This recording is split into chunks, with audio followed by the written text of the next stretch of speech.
natin? White unto harvest, no? So soul winning pa rin, no?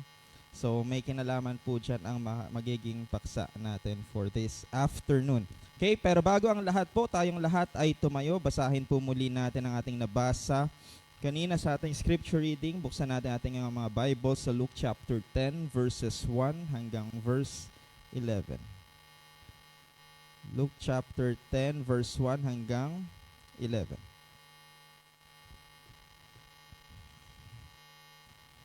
Okay, sinabi dyan ng, wait lang.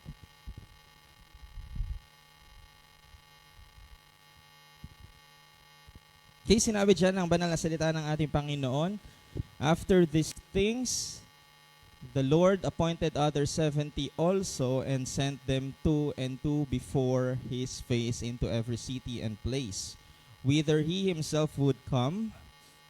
Next. Therefore said he unto them, the harvest truly is great, but the laborers are few. Pray ye therefore the Lord of the harvest, that he would send forth laborers into his harvest. Next. Go your ways, behold, I send you forth as lambs among wolves. 4. Carry neither purse, nor scrip, nor shoes, and salute no man by the way. And into whatsoever house ye enter, first say, Peace be to this house. And if the Son of Peace be there, your peace shall rest upon it. If not, it shall turn to you again. And in the same house remain, eating and drinking such things as they give, for the laborer is worthy of his hire. Go not from house to house. And into whatsoever city ye enter, and they receive you, eat such things as are set before you. 9. And heal the sick that are therein, and say unto them, the kingdom of God is come nigh unto you. Verse 10. But into whatsoever city ye enter, and they receive you not, go your ways out into the streets of the same, and say, even the very dust of your city which cleaveth on us, we do wipe off against you. Notwithstanding, be ye sure of this, that the kingdom of God is come nigh unto you. Tayo po'y panandali ang manalangin. Let's pray. Panginoon, marami pong salamat sa hapon na ito. At salamat po sa pagkakataon na kami po ay dinako niyo muli dito sa aming bahay-sambahan. Kami nagkatipon-tipon para kayo purihin at sambahin ngayong hapon na ito. Dalangin lamang po namin kayo po ang manguna sa gawain na ito, Panginoon. Ang mensahe niyo lamang po ang makita, Panginoon. At dalangin po namin bawat kapatira na nandito, Panginoon. I-bless niyo po ang bawat isa. Ganoon na rin po, Panginoon, ang mga nakikinig sa aming FB Live, Panginoon. Maaring mga bisita, kapwa, mga kapatiran, Panginoon, na hindi nakadalo ngayong hapon na ito. Abutin niyo po sila ng inyong mapagpalang kamay, Panginoon, at mabiyayaan ng salita na nagmumula sa inyo. Panginoon, maraming salamat sa nagdaang isang linggo ng patuloy niyong pag-iingat, paggabay, at pag-provide sa amin, Panginoon. At kami lamang po ay nagbabalik ngayong hapon na ito ng papurit pasasalamat sa inyo. Muli, itinataas ka namin at pinapapurihan, Panginoon. At dalangin din po namin ang aming pastor na hindi namin kapiling. Ingatan niyo po siya ang kanyang may bahay, Panginoon. In Jesus' name we pray. Amen. Amen. Kayo po'y maari nang makaupo. Okay, at tulad nga po ng nabanggit ko kanina, no, ang ating magiging paksa ngayong hapon na to ay may kinalaman po sa soul winning, no? At pamagatan natin ito, the message that matters, no? The message that matters, no? Ang mensahe na may kahulugan, no? Ngayon, sa mga panahon natin ngayon, mga kapatid, no, we are living, no, sa mundo natin ngayon, wherein yung communication is vast, no. Maraming uri, or there are number of ways how we can communicate nowadays, no. Madami yan, no, and by the help of technologies, no, yung technologies na meron tayo ngayon, yung communication has become very instant, no. We have our smartphones, no? Sino dito ang wala pang smartphone, no? Tingin ko ang bawat isa sa atin ay may smartphone, no? Kasi kung wala, bibigyan ko kayo. Hindi, biro lamang po. Wala tayong sapat na pera pa mamigay ng smartphone. Pero, yun po, we have the smartphones, we have the internet, no? Yung televisions natin, no? Hindi na normal yung mga television natin ngayon, no? We have smart TV na kung tawagin, no? Pwede mo na din i-connect sa internet. We have our radios, no? And etc. And all of these technologies, no? Yung mga equipment na yan ay nagagamit sa ating communication, no? Sa ating mga phones, no? Sa ating mga computers, we have applications to communicate. Ano yan? Alam ng mga bawat isa yan. Lalong-lalo na ang Messenger, no? Gamit na gamit yan, no?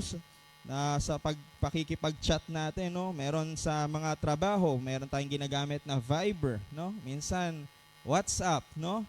Minsan email, no? Pero lahat ng yan, mga kapatid, ay ginagamit natin to communicate, no? Para makipag-usap, no? At napakabilis na ngayon, mga kapatid. Very instant na dahil nga po sa technology na it has become so convenient to communicate now compared sa nagdaang panahon na kung wala pang mga technology na yan, no? Yung dati sa mga sinaunang panahon, yung sulat mo aabot yan siguro, hindi ko naranasan, no, kasi hindi naman po ako ganun katanda, no. Pero hindi natin alam, ang alam natin yung dati sulat-sulat lang, no, papadala ka, no. At minsan, umaabot yan ng ilang taon. Oh, grabe naman sa taon, no? Minsan taon, no? Pero minsan, may mga buwan na bago dumating sa'yo. At kung magre-reply ka man, buwan din bago dadating dun sa sinulatan mo, no? So, ganun, no? But every day, ang katotohanan, mga kapatid, that we send and receive messages, no? Nagsisend tayo, nagbibigay tayo ng mensahe at tayo din naman nakakatanggap tayo ng mensahe araw-araw kung kani-kaninong tao, no? Iba't iba yan, no? And some of those messages, no, na tinutukoy natin, yung iba doon importante naman. Minsan sa trabaho, minsan talagang importante. Pero minsan may mga messages na hindi naman meaningful, no? Wala namang kwenta, no?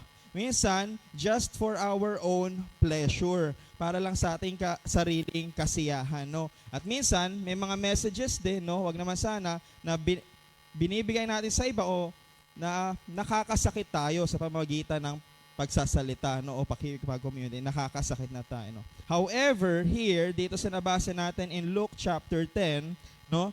There is a message, or there was a message that was sent. And this is a message, no, that matters.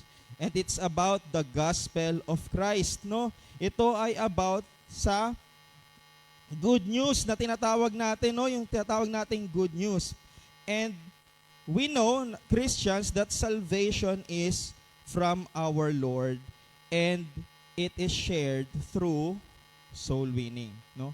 Alam natin, mga Kristiyano, yan, na ang kaligtasan ng ating Panginoon ay na-share natin through our soul winning. At ganun tayo, sa ganoong paraan tayo nakikipag-communicate sa mundo para ma-share natin itong kaligtasan ng ating Diyos. And that is why soul winning is important, no?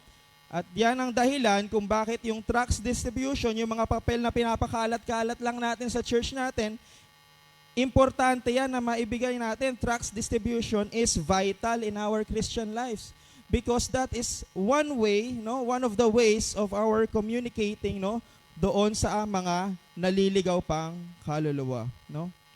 Kaya ngayon, pag-uusapan po natin, mga kapatid, we will talk about soul winning and sending the message that matters, no. So first point, unang-una sa lahat, makikita natin dito sa ating pinag-aaralan, no, the formulas of the mission, no? May mga formulas itong mission na to, no? In mathematics, no, alam to ng bawat isa sa atin na nagdaan sa math, no? Enable to solve a problem, para ikaw ay makasolba ng isang problema, mathematical problem, you need to know the right formula. Kailangan alam mo yung tamang formula na gagamitin mo. Hindi pwedeng ibang formula ang gagamitin mo dito sa problema na to na hindi naman para sa kanya, hindi mo makukuha ang sagot, no? There's a right formula. At dito sa mission natin, sa ating Panginoon, sa mission natin ng soul winning, there's a right formula na dapat tayong sinusundan, no? Sa mathematics nga, 'di ba? Merong formula, pwedeng gumamit ka addition, no? Pwedeng subtraction, multiplication, division. Minsan sama-sama, MDAS, no? Minsan may PEMDAS pa, no? Kaya diyan litong-lito si Gab, no? No, Gab. Diyan litong-lito yan yung mga estudyante natin, no? Sa mga ganyan, PEMDAS, square root, no? Iba't ibang uri ng formula, may fraction pa, no? Ano ba ibig sabihin ng mga yan? Pero mga kapatid, no? Formula is about strategy. It is a technique. It is a systematic way of problem solving, no? Yan yung formula. Kaya nandiyan yan para meron tayong guide kung paano natin masusolusyonan ang problema. And here in Luke chapter 10, there is a mission and there's a formula that was revealed to accomplish the mission. Let's read Luke chapter 10 verse 1 muli, mga kapatid.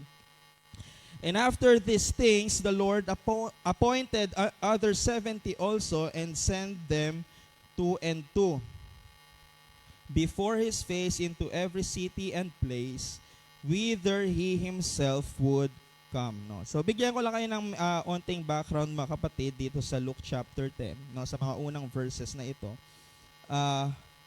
Ito yung event dito sa Bible, no, kung saan si Jesus, no, ang ating Panginoon ay nag-send out siya ng 70 disciples, no? 70 dito no. Pero may mga argument to na nabasa ko din habang inaaral ko to, 72 daw. So 70 or 72, kung ano man yan, no. Pero ang main point dito, nag-send out ang ating Panginoon, no, ang Panginoon nating si Jesus, no, ng 70 disciple to go out and spread the message of God. So yun yung mission, no? Yun yung mission ng mga disipulong ito, to go out and spread the message of God. Magso-soul winning sila. And here in verse number 1 also, Jesus revealed to them the formula, no? Yung sinasabi natin. Yung formula number 1 na makikita natin dyan, mababasa natin, after these things, the Lord appointed other 70 also and sent them two and two before His face, no? Send them two and two. When sharing the gospel, no? Pag tayo ay nagbabahagi, pag tayo ay nagso-soul winning, no? Lalo-lalo na sa mga soul winners natin dito, it is best or it is better na meron kang kasama, no? Habang ikaw ay nagso-soul, body-body kayo, no? Meron kang kasama. It is best for two to go together, no? It's better for two to go together. Basahin natin sa Ecclesiastes chapter 4 verse 9. Ecclesiastes chapter 4 verse 9. Sinabi diyan, two are better than one. No, two are better than one because they have a good reward for their labor. So this emphasizes na working together is better than working alone, no? Pero it doesn't mean, no, wag niyo po mamali si Kuya Daboy, no?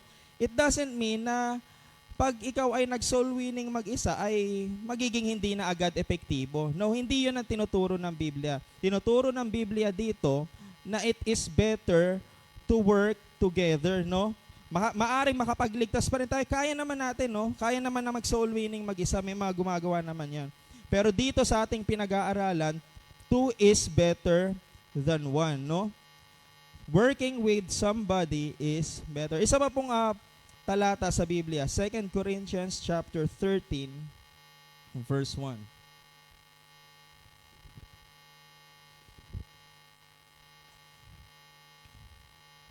Sinabi diyan, this is the third time I am coming to you. In the mouth of two or three witnesses shall every word be established. No? So it is mentioned that by two or three, every word shall be established. This talks about the efficiency, no? Or effectivity, rather. There is strength in numbers, di ba nga sa Golden State, no? Sa nagbabasketball dyan. Mas maganda kung mas madami. There is strength in numbers, Yun yung kanilang motto ng Golden State Warriors, Pero totoo po yan, no? Kaya tayo, pag nagso-soul winning tayo, grupo tayo, no? Grupo tayo kasi magiging mas effective, magiging mas efficient pag sama-sama tayong lumalabas, no? At nagbabahagi ng salita ng Diyos, no? I-compare mo yan sa nag-iisa lang na nagso-soul winning. Effective pa rin, oo. Hindi natin inaalis yung katotohanan na pwedeng effective pa rin na ikaw ang mag-isang nagwi-witness, nag-share ng gospel. Pwede pa mga kapatid. Pero ang pinag-uusapan natin, it is better kung may kasama tayo sa paglilingkod sa ating Panginoon, no? Meron tayong kaagapay, no? And isa pa pong verse, Deuteronomy chapter 19 verse 15.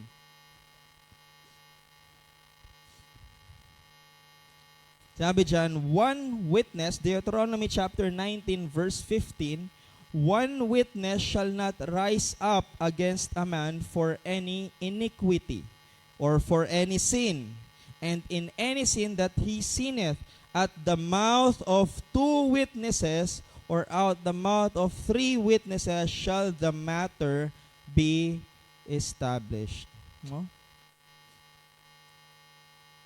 That's why pag nagso-soul winning tayo, 'di ba?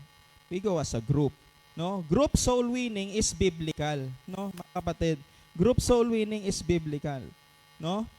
Pero yun nga, pinapaulit-ulit natin, it doesn't mean na pag ikaw ay wala sa group, hindi ka na magiging effective, no? Sa akin personal experience, mga kapatid, bahagi ko lamang po, no? My early experience nung sa soul winning was with my father, no? Kasama si Daddy. Yung experience ko, mga unang experience ko sa pagso-soul winning. And I remember every Saturday we would attend soul winning, no? Because we have a soul winning ministry every Saturdays doon sa dati naming church. And I remember riding our big motor, hindi ko alam kung ano tawag sa Maxi Scoot ata tawag doon. Hindi ko na maalala yung pinaka mismong pangalan ng motor. Pero sa tingin ko yun yung mga sinaunang NMAX eh. Bago pa lumabas yung mga NMAX, yung mga Aerox na napakakalaking motor, Motor Star. Kung alam niyo po yung Motor Star, yung malaking motor na yun, parang yayamanin, parang ang tingin ko sa amin noon, yayamanin kami noon. Kasi ang laki ng motor namin, no? And natatandaan ko po yun na pag kami ay magsa-soul winning, nakasakay kami doon sa aming Maxi Scoot na tinatawag naming Motor Star, no? At pero at first, no, sa soul winning na yon, sa mga gawain na yon, I have no idea kung ano ang dapat kong gawin. No, wala akong idea nga kung bakit ako nandoon. No? Siguro, andoon lang ako kasi yung motive ko talaga, ang sarap sumakay sa motorcycle eh. Ang sarap na magmotor, no? Kaya sumasama ako, ang sarap eh.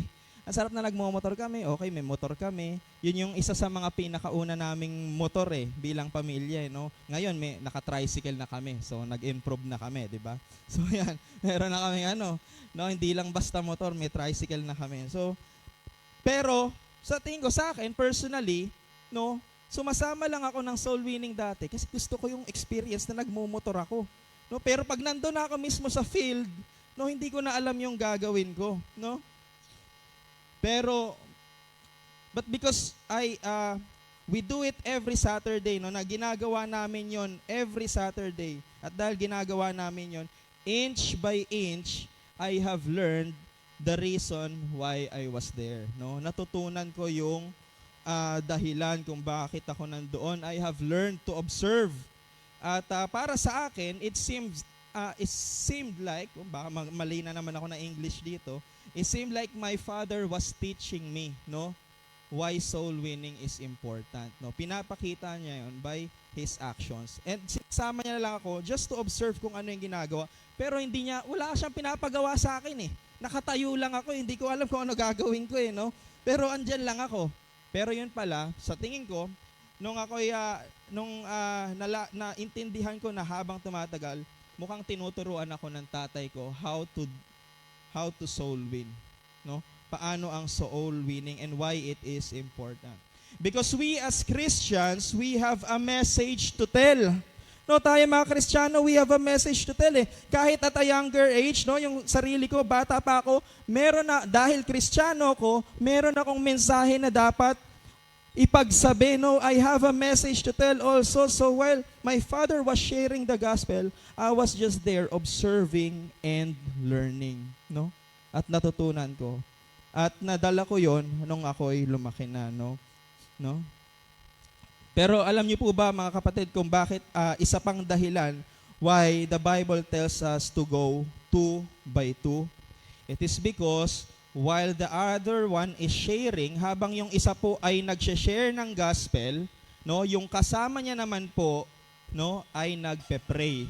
Ano po? Ayan na si Mela. Ang nagpe-pray po yung kasama niya, no? So kaya dalawa, no, yung isa ay nag-share, yung isa naman po ay nagpe-pray na ang Holy Spirit ay kumilos doon sa sinesharean, no? Those two things go hand in hand, sharing and praying, no? We have to pray for the lost souls. No, it is not enough just to share to them the gospel, but also we must pray for them. No, na kumilos yung banal na spirito sa kanila. No? And there are some things in the Bible, in our spiritual life, that we cannot separate. Di ba nga, may mga example si Pastor niyan? There are two things that we cannot separate. Faith and repentance. That's also the same here. No? Pag tayo ay nagso-soul winning, when we share the gospel, we must also pray. No? Sabay silang nangyayari. No? That's why 2 by 2 is important. Okay? So that's the first formula. Ano yung pangalawang formula? Ano sinabi dyan? Balikan natin ang ating main verse, Luke chapter 10, verse 1. Sinabi dyan sa dulong bahagi, and sent them 2 and 2 before his face into every city and place whither he himself would come. No? It is very interesting how Jesus commanded itong 70 disciples na to go out ahead to the places, no? Napupuntahan din naman ng ating Panginoon, no? Pinauna niya lang yung 70 disciples. Sige, mauna kayo, no? Mauna kayo doon sa mga lugar na ako din naman pupunta ako, susunod na lang ako sa inyo, no?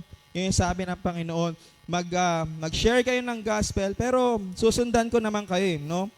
The lesson here, brethren, no, that after the gospel was proclaimed, pag na-share na natin yung gospel, God will be responsible for whatever will happen after, no? Ang mahalaga na i-share natin yung gospel in the first place at susundan yan ng ating Panginoon, ng kilos ng ating Panginoon, no? Brethren, we are only the messengers of God's salvation, but God is the Savior, no? Messengers lang tayo, pero ang nagliligtas ay ang ating Panginoong Diyos, no?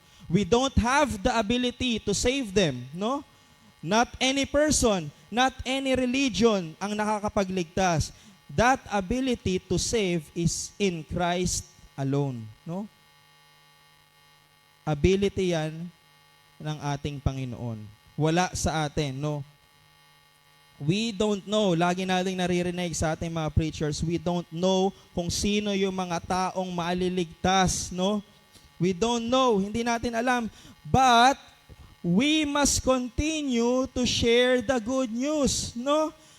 Because all we know is that God will back us up, no? Kailangan, tuloy lang tayo kahit hindi naman natin alam kung sino maliligtas eh. Iisipin natin, alam na ng Diyos yung maliligtas bandang huli kasi di ba all-knowing siya? Pero ba't pa natin ginagawa na tayo ay nagsusouling? Kasi tayo, hindi natin alam, no?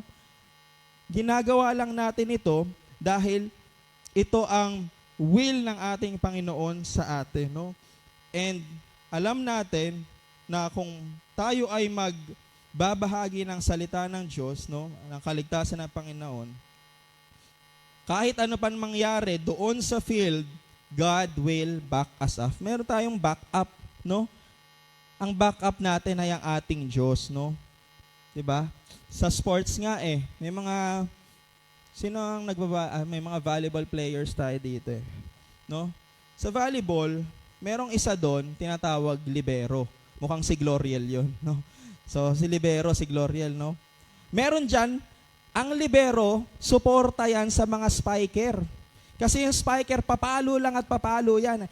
Pero pag na-block sila, babalik yung bola Pero yung libero nakasuporta na hindi babagsak yung bola, no?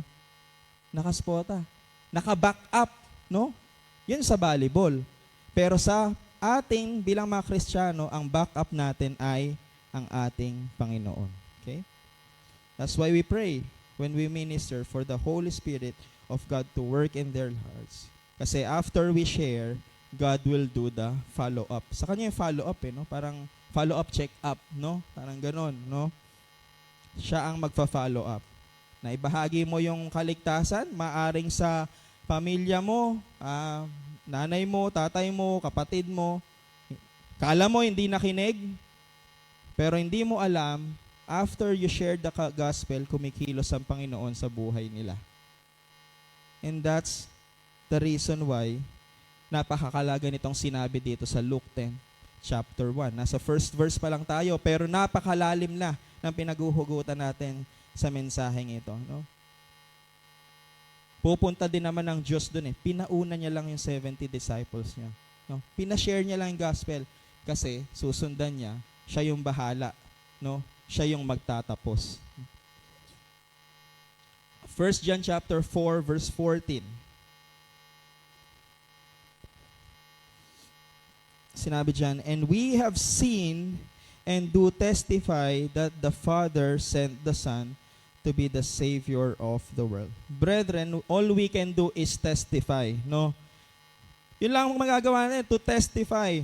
But the Savior of the world is our Lord Jesus Christ. We have experienced God's salvation, and thank God, we have to thank God kasi meron tayong pribilehiyo that we can testify that message of salvation through our friends, no? To our family, no? Sa ating mga katrabaho, meron tayong pribilehiyo na yun, no? To testify. But God will be the one who will be saving them, no? Sa dulo. Kung mamarapati ng Panginoon. Okay? So first, we learned about the formulas of the mission. Okay? Yung first point, yung formulas ng soul winning, the mission. Next, here in Luke chapter 10, we will see the famine in the meadow. No, sa verse 2 tayo mga kapatid. Luke chapter 10, verse 2. The famine in the meadow. Therefore, he said unto them, the harvest is truly great, but the laborers are few. Pray ye therefore the Lord of the harvest, that he would send forth laborers into his harvest. Christians, there is deficiency in soul winners, no? Kulang tayo ng mga soul winners. The ratio of the reapers is insufficient compared to the harvest, no? Napakalaki ng aanihin. Pero yung mga mag-aani ay kukunti, no? Kung ikumpara mo doon sa aanihin nila. There are a lots of souls to be reached, but the problem is that there is a shortage for ministers. Wala mga magmi-ministeryo. Kulang. No, kakaunti. And there is famine in the meadow. No? Sinabi diyan, the harvest is truly great. Napakalaki ng harvest no? But the laborers, yung mga manggagawa ay kulang, onti. Laborers are few. Bakit kaya mga kapatid? Why konti? Bakit kakaunti ang mga manggagawa o mga soul winners natin? Lalong-lalo na sa kapanahunan ngayon, no? Dati okay pa no? Madami pa sila Di mo 70 disciples. Ngayon ba may isang church na makakapagpadala ng 70 na soul winners? Parang ang hirap ata gawin ngayon no, na 70, no? Ngayon ang onti, hindi pa makabuo ng 10, hindi pa makumpleto yung daliri natin sa kamay. No? Ang onti, mga kapatid. Pero yung share natin, ito, yung kamarin, ang daming tao dito. Makita mo lahat yan. Kaluluwa lahat yan. No? Bata, matanda, no? Mahirap, mayaman, lahat yan ay kaluluwa. Pero ang lumalabas sa Mount Olives, ilan? 5. Ilan? Minsan, hindi pa nga makumpleto yung 5, 4. No? No? Minsan puro bata, no? So mga kapatid, bakit kaya onte ang mga soul winners? The reason, no? First reason, because some Christians fear man No, natatakot sila sa tao more than they fear God. No? Mas takot pa sila. They fear of being rejected. They fear of being ridiculed, no? Natatakot sila na ma-reject sila ng mga tao sa labas, makakilala nila, kapitbahay nila. Natatakot sila na pagtawanan sila. No? Ano ba yung pinagsasabi mo? Diyos, Diyos, ano ba yan? Natatakot ang mga Kristiyano ngayon, no? To be rejected, to be ridiculed, no? They fear of becoming a laughingstock, no? They fear the adversaries, no? Basahin natin sa Galatians chapter 1 verse 10.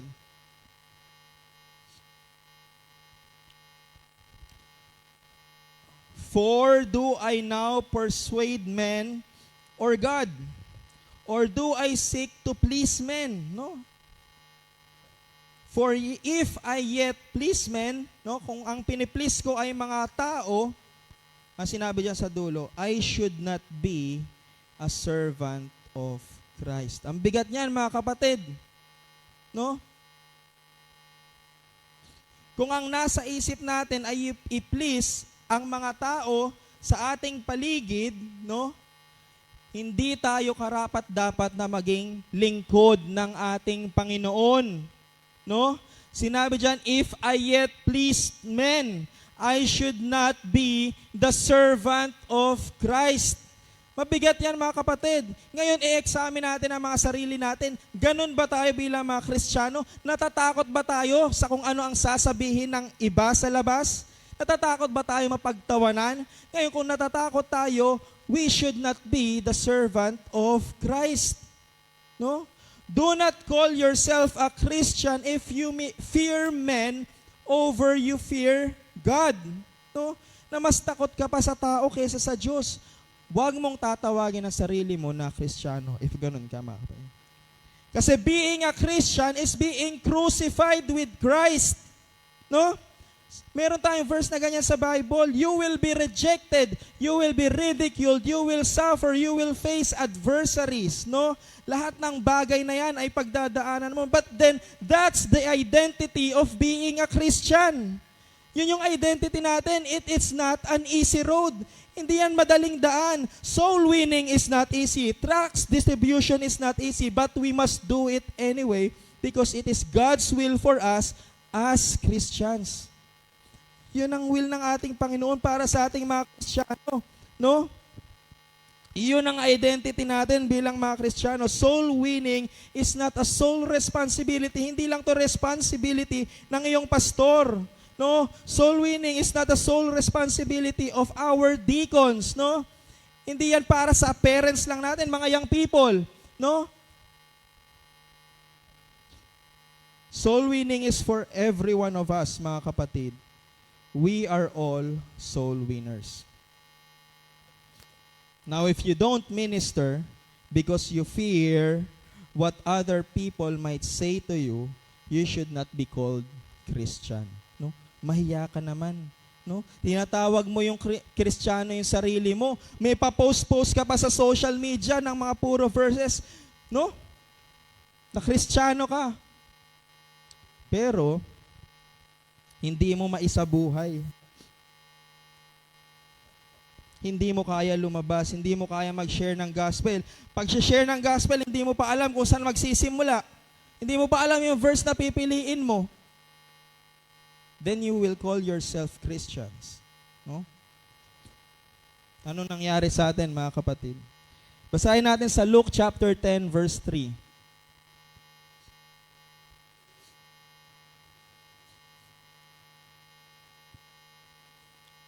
Sinabi diyan, go your ways. Ito yung verse 3 ng ating main chapter. Go your ways, behold, I sent you forth as lambs among wolves. No, God knows, alam ng Diyos what is waiting for the 70 disciples na sinend out niya. Alam niyo yung Diyos kung ano mangyayari doon sa 70 disciples na kanyang sinend out. Not all the cities, hindi lahat ng pupuntahan nilang lugar ay tatanggapin sila. No? Hindi lahat ay i-accept yung mga sinasabi nila. Some of those disciples, ilan doon sa 70 disciples na yon, they will experience rejection, no? Mare-reject sila, no? Tatanggihan sila, pagtatawanan sila, no? At alam ng Panginoon 'yon. But that's the message of God sa kanila. At ganun din sa atin, no? Kasi it is never about us, no? Hindi yan ang soul winning, no? Hindi yan about sayo, hindi yan about sa kung ano yung kakaharapin natin pag tayo ay nagso-soul win, but it is about God. No, we are proclaiming God's salvation. It is about God's salvation. Hindi yan tungkol sa atin, pogi ba ako? Lalabas ako kasi dapat pogi ako. Dapat maayos ang itsura ko para tatanggapin nila ako. Hindi ganun, mga kapatid. Hindi yan about sa mga makakaharap natin sa daan. Kaya wag tayo matatakot. It is about God's salvation. No? It may seem, no, sinabi diyan, we are lambs among wolves, no? Sinabi diyan sa verse 3. It may seem like we are praised, no? Para tayo mga pain, no? Nagmimistula tayo mga pain dito sa mga lobo, no? Sa labas. It may seem we are too weak, no? Para sa mundong ito, no? Pero hindi iyon ang totoo. Because God is